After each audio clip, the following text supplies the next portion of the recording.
नमस्कार। सनातन संस्था और हिंदू जनजागृति समिति द्वारा आयोजित नाम जप सत्संग इस विशेष कार्यक्रम में मैं श्रीमती शिप्रा जुवेकर आप सभी का पुनः हार्दिक स्वागत करती हूँ। यहाँ के स्थान देवता, वास्तु देवता और भगवान श्री कृष्ण जी के चरणों में प्रार्थना करते हैं कि आज का ये सत्संग निर्विघ्न रूप से संपन्न हो।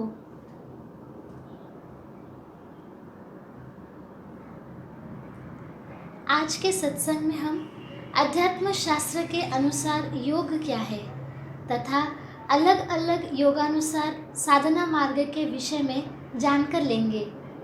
अब हम नाम सत्संग का प्रारंभ करेंगे।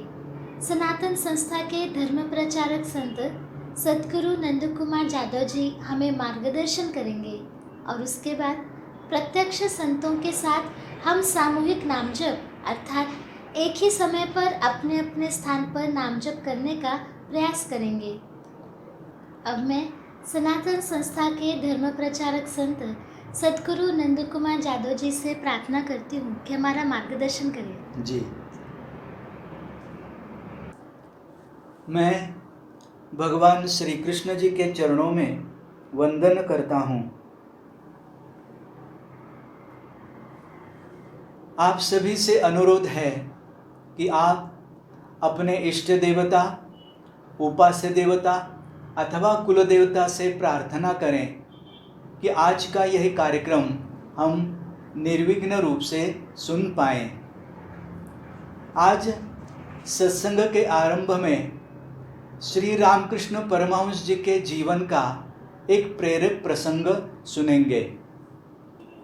श्री रामकृष्ण परमहंस जी के एक शिष्य ने उन्हें पूछा कि मनुष्य के मन में सांसारिक चीज़ों को पाने की और इच्छाओं को लेकर व्याकुलता रहती है। व्यक्ति इन इच्छाओं को पूरा करने के लिए लगातार प्रयत्न करता है। ऐसी व्याकुलता भगवान को पाने की, भक्ति करने की क्यों नहीं होती? श्री रामकृष्ण परमहंस जी ने उत्तर दिया कि ऐसा अज्ञानता के कारण होता है। व्यक्ति सांसारिक वस्तुओं को पाने के भ्रम में उलझा रहता है। मोह माया में फंसे होने के कारण व्यक्ति भगवान की ओर ध्यान नहीं दे पाता है। शिष्य ने अगला प्रश्न किया, ये भ्रम और काम वासनाओं को कैसे दूर किया जा सकता है? श्री राम कृष्ण परमहंस जी बोले, सांसारिक वस्तुएं भोग हैं और जब तक भोग का अंत नहीं होगा तब तक व्यक्ति भगवान की ओर मन नहीं लगा पाएगा। उन्होंने उदाहरण देते हुए समझाया कि कोई बच्चा खिलौने से खेलने में व्यस्त रहता है और अपनी माँ को याद नहीं करता है। जब उसका मन खिलौने से भर जाता है अथवा उसका खेल खत्म हो जाता है तब उसे माँ की याद आती है। यही स्थिति हमारी भी होती है। जब तक हमारा मन सांसारिक वस्तुओं और कामनाओं के खिलौने में उलझा रहेगा तब तक हमें भी अपनी माँ अर्थात परमात्मा का ध्यान नहीं आएगा।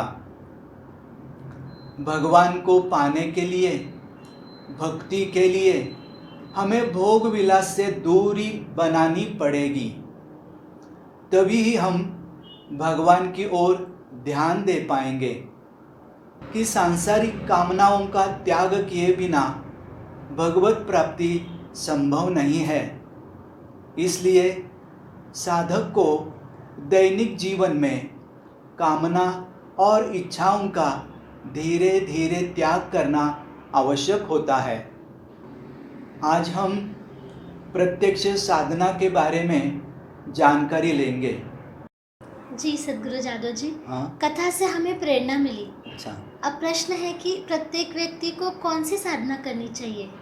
जी, बताता हूँ। जी। पहले तो मैं स्पष्ट करना चाहूँगा कि सभी व्यक्ति एक समान साधना नहीं कर सकते, क्योंकि अध्यात्म में साधना का एक मूलभूत सिद्धांत है। जितने व्यक्ति उतनी प्रकृतियाँ एवं उतने ही साधना मार्ग, ये अध्यात्म का मूलभूत सिद्धांत है। पृथ्वी की जनसंख्या 700 करोड़ से अधिक है, इसलिए ईश्वर प्राप्ति के 700 करोड़ से अधिक मार्ग है। 700 करोड़ में से कोई भी दो व्यक्ति एक समान नहीं होते। प्रत्येक व्यक्ति के शरीर, मन, रुचि, अरुचि, गुण दोष, आशा आकांक्षाएं, वासनाएं सर्व भिन्न हैं। प्रत्येक की बुद्धि भिन्न है, संचित प्रारब्ध भिन्न है। पृथ्वी, आप, तेज, वायु और आकाश जिन तत्वों से मनुष्य बना है, उन पंच तत्वों का प्रमाण भी भिन्न है। सत्व, रज, तम इन त्रिगुणों का प्रमाण भी भिन्न भिन्न है। संक्षेप में प्रत्येक व्यक्ति की प्रकृति एवं पात्रता भिन्न है। इसलिए ईश्वर प्राप्ति के साधना मार्ग भी अनेक हैं। अपनी प्रकृति तथा पात्रता के अनुरूप साधना करने पर शीघ्र ईश्वर प्राप्ति होने में सहायता मिलती है। सनातन संस्था के संस्थापक परात्पर गुरु डॉक्टर आठवले जी ने साधना का ये नियम साधकों को सिखाया। इस कारण सनातन संस्था के एक ही छत्र के तले सहस्त्रों साधक अपनी प्रकृति के अनुसार भिन्न भिन्न साधना कर रहे हैं। जी। अब आगे का भी प्रश्न है कि हाँ। अनेक धार्मिक संप्रदायों में एक समान साधना सिखाई जाती है। हाँ। इसके संदर्भ में अध्यात्म का क्या नियम है? अच्छा, वैसे तो एक ही प्रकार की साधना नहीं सिखानी चाहिए। अच्छा। इसका कारण बताता हूँ। जी। देखिए, कोई डॉक्टर यदि प्रत्येक रोगी को एक ही औषधि दे तो ये उचित होगा क्या? नहीं ना। उसी प्रकार संप्रदाय अनुसार सभी का एक ही साधना करना अनुचित सिद्ध होता है, क्योंकि सभी के त्रिगुण, पंचभौतिक तत्व, संचित प्रारब्ध एवं क्रियमाण कर्म इत्यादि भिन्न होते हैं। एक ही साधना करना, जितने व्यक्ति उतनी प्रकृतियां एवं उतने ही साधना मार्ग, इस सिद्धांत के विपरीत होगा। इसलिए सांप्रदायिक साधना में ना फंसना यही उत्तम है। इसके अलावा सांप्रदायिक साधना से अन्य संप्रदायों के प्रति निकटता भी नहीं लगती। इसलिए ये संपूर्ण विश्व ही मेरा घर है, इस ध्येय के निकट भी साधक नहीं पहुंच सकते। सांप्रदायिक साधना से केवल मन की तैयारी होती है। हमें तो साधना में आध्यात्मिक प्रगति करनी होती है, तो वो प्रगति होनी चाहिए। यद्यपि कोई भी साधना न करने की अपेक्षा सांप्रदायिक साधना करना निश्चित ही उचित है। जी, आपने बताया कि हर व्यक्ति का साधना मार्ग अलग अलग होना चाहिए। हमारे यहाँ तो भक्ति योग, ज्ञान योग, कर्म योग, ध्यान योग इत्यादि अलग अलग साधना मार्ग बताए गए हैं। हाँ। इन लोकप्रिय साधना मार्गों का अनुकरण कर क्या हम आध्यात्मिक उन्नति कर सकते हैं? जी, बताता हूँ। जी। सर्वप्रथम योग इस शब्द का अर्थ समझ कर लेते हैं। योग शब्द युज धातु से बना है। योग अर्थात जुड़ना, जीव का शिव से मिलन होना अथवा भक्त का ईश्वर से एकरूप होना, जिसके द्वारा संभव होता है वो योग है। भक्ति योग, कर्म योग, ज्ञान योग, ध्यान योग इत्यादि सभी योग मार्ग आध्यात्मिक उन्नति के लिए पोषक हैं। जी, तो अनेक योग मार्गों से एक साथ साधना करने से आध्यात्मिक उन्नति शीघ्रतम हो सकती है क्या? जी, बताता हूँ। जी। यदि आध्यात्मिक उन्नति शीघ्र गति से होनी चाहिए ऐसे लगता है, तो उसके लिए आवश्यक होता है अनेक में से एक की ओर जाना। इससे आपको ध्यान में आएगा कि अनेक साधना मार्गों से साधना करने की तुलना में एक ही मार्ग जो स्वयं की प्रकृति के लिए पूरक है, उसके द्वारा साधना करने से शीघ्रतम आध्यात्मिक उन्नति हो सकती है। केवल इतना ही नहीं, हम जिस साधना मार्ग से साधना करते हैं उसमें भी अनेक में से एक की ओर जाना अपेक्षित होता है। ये विस्तार से समझने के लिए मैं एक एक योग मार्ग में अनेक में से एक की ओर जाने के लिए क्या प्रयास करने होते हैं ये बताता हूँ। पहले कर्मयोग में। कर्मयोग में अनेक जगह अन्नदान के लिए पैसे देना, गरीबों को कंबल बांटना, अनेक भिखारियों को दान देना, ऐसे करते करते आगे चलकर साधक किसी एक पाठशाला अथवा चिकित्सालय को दान देता है। इस प्रकार से अनेक में से एक में जाना होता है। अब ज्ञान योग में। ज्ञान योग में अनेक में से एक की ओर जाना अर्थात अनेक आध्यात्मिक ग्रंथों के अभ्यास के पश्चात अंत में किसी एक ग्रंथ जैसे वेद, उपनिषद, श्रीमद् भगवद गीता, श्री योग वासिष्ठ, श्रीमद् भागवत, श्री भावार्थ दीपिका, तुलसी रामायण की ओर साधक आकृष्ट होता है। भक्ति योग में अनेक में से एक की ओर जाना अर्थात साधक का झुकाव अनेक देवताओं की पूजा से एक देवता की पूजा की ओर, अनेक तीर्थ यात्राओं की अपेक्षा एक तीर्थ यात्रा की ओर और अनेक पोथियों से एक पोथी की ओर हो जाता है। ऐसे ही नाम संकीर्तन योग के अनुसार साधक अनेक देवताओं के नाम जप के स्थान पर एक देवता का नाम जप कर सकता है। गुरु कृपा योग में आरंभ में साधक अध्यात्म के अधिकारी व्यक्ति और संत के पास जाता है। फिर उनके जीवन में गुरु प्राप्ति होने के बाद आगे की साधना गुरुदेव जी के मार्गदर्शन में शुरू हो जाती है। सदगुरु जादव जी, प्रश्न था कि हाँ, सिन्नी गोयल जी ने पूछा है, नमस्कार गुरुजी, आपको हर्षपूर्ण सादर प्रणाम। अरे वाह, मैं डॉक्टर हूँ और साधना कर ईश्वर प्राप्ति करना चाहता हूँ। अच्छा है। ये प्रश्न भी अच्छा है और साधना करने की इनकी लगन भी है। हाँ जी।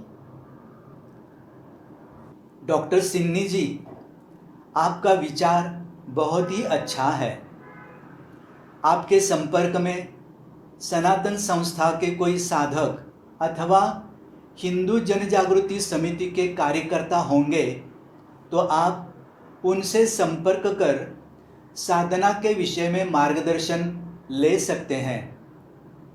अगर कोई संपर्क में नहीं है तो आप आपका संपर्क क्रमांक हमें दीजिए, हम आपको संपर्क करेंगे। अब हम नामजप की प्रत्यक्ष कृति करेंगे। नामजप करते समय भगवान श्री कृष्ण जी के छायाचित्र की ओर देखकर मन का आलंबन यानी मन को एकाग्र करने का प्रयास करें।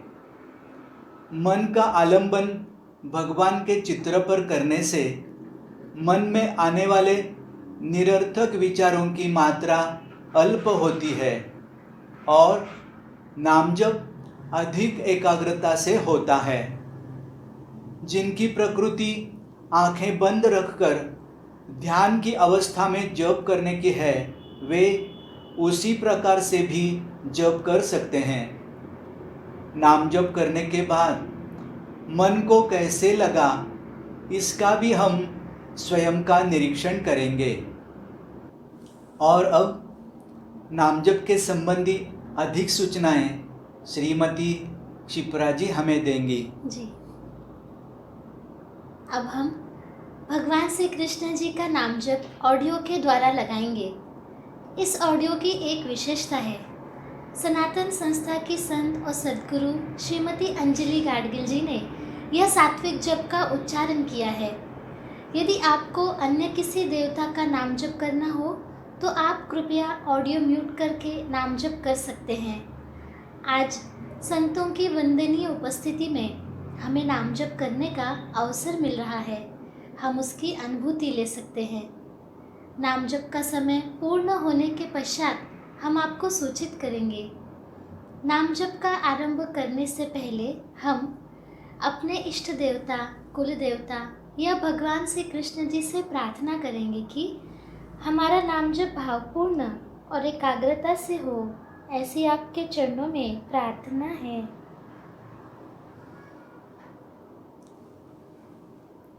अभी हम प्रत्यक्ष नाम जप को आरंभ करेंगे।